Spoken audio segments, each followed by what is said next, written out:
আর পুরো যদি সব ক্রাশার ফাংশনাল হয়ে যায় বা অপারেশনাল হয়ে যায় তাহলে প্রায় 25,000 লোক কাজ পাবে।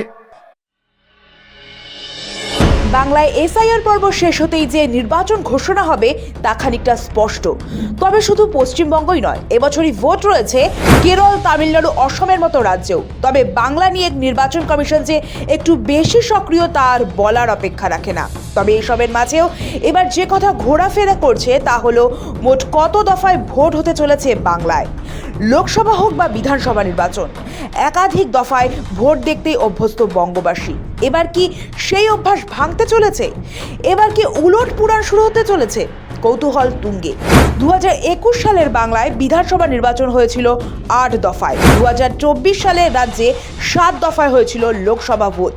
সেবারই পশ্চিমবঙ্গের রেকর্ড 1000 কোম্পানি কেন্দ্রীয় বাহিনী মোতায়েন করেছিল কমিশন।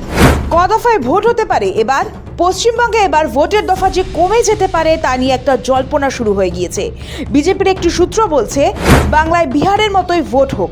অতীতে বিহারেও বেশি দফায় ভোট হতো। 2020 সালে বিহারে 3 দফায় হয়েছিল বিধানসভা নির্বাচন, কিন্তু 2025 সালে মাত্র 2 দফায় ভোট হয় বিহারে। বিজেপির কেন্দ্রীয় নেতৃত্বের মতে বাংলাতেও 2 দফাতেই ভোট হলে ভালো হয়, কারণ বেশি দফায় ভোট মানেই শাসক দলের সুবিধা। যেখানে ভোট হয়ে যাচ্ছে সেখান থেকে ক্যাডার অন্যত্র শিফট করে নিয়ে যায়। তাছাড়া বেশি দফায় ভোট হলে অতদিন ধরে কর্মীদের উৎসাহ ধরে রাখা যায় না। তৃণমূল কি বলছে? 2021 সালে বাংলায় 8 দফায় বিধানসভা ভোট হয়েছিল। তা নিয়ে তীব্র সমালোচনা করেছিল তৃণমূল। মমতা বন্দ্যোপাধ্যায় স্পষ্টই বলেছিলেন 8 দফায় ভোট করানো বিজেপির চক্রান্ত। এবার যখন ভোটের দফা কমানোর ব্যাপারে আলোচনা চলছে তখন তৃণমূল এক প্রকার জল মাপছে। এবার তাদের হাতে কিছু নেই, কমিশন যা ঠিক করবে তাই হবে। নির্বাচন কমিশন কি ভাবছে?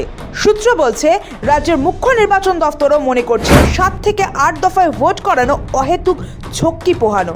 তাতে অনেক দিন ধরে বিপুল সংখ্যক কেন্দ্রীয় বাহিনীকে রাজ্যের এ প্রান্ত থেকে ও প্রান্ত ছুটে বেড়াতে হয়। তাছাড়া যে উদ্দেশ্যে ভোটের দফা বাড়ানো হয়েছিল তাও কার্যকর হয়নি। তারপরেও ভোটে ছাপ্পা হয়েছে বা বুথ দখল হয়েছে। সুতরাং 2 থেকে 3 দফাতেই ভোট করিয়ে দেওয়া ভালো।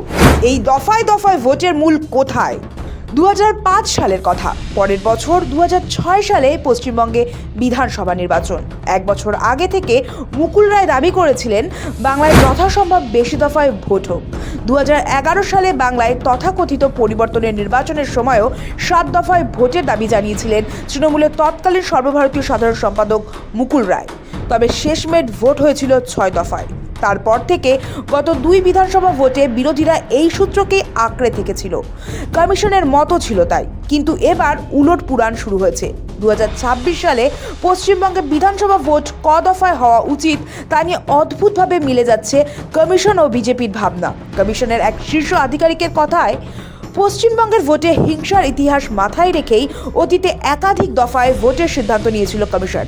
কিন্তু গত 1 দশকে হওয়া নির্বাচনগুলিতে আইন শৃঙ্খলা পরিস্থিতির অবনতির তেমন কোনো বড় ঘটনার উল্লেখ নেই। সবকিছুই কমিশনের ভাবনায় রয়েছে।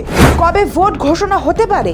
2016 সালে বিধানসভা ভোটের সময়ে 5ই মার্চ ভোটের দিনক্ষণ ঘোষণা হয়েছিল। 2021 সালে ভোট ঘোষণা হয় 26শে ফেব্রুয়ারি।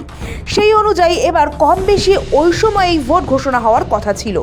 জানা গিয়েছিল এসআইআর এর পর 14 ফেব্রুয়ারি চূড়ান্ত ভোটার তালিকা প্রকাশ হবে। তারপর 1 সপ্তাহের মধ্যেই ভোট ঘোষণা হয়ে যাবে। কিন্তু এসআইআর প্রক্রিয়ায় লজিক্যাল ডিসক্রিপেন্সির জন্য 14 ফেব্রুয়ারির ডেডলাইন রক্ষা করা ক্রমশই চ্যালেঞ্জ হয়ে উঠছে। তার ফলে চূড়ান্ত ভোটার তালিকা প্রকাশের দিন 7 থেকে 10 দিন পিছিয়ে দিলে আশ্চর্য হওয়ার কিছু থাকবে না। সেক্ষেত্রে ঘুরে ফিরে সেই ফেব্রুয়ারির শেষে বা মার্চের গোড়ায় ভোট ঘোষণা হবে।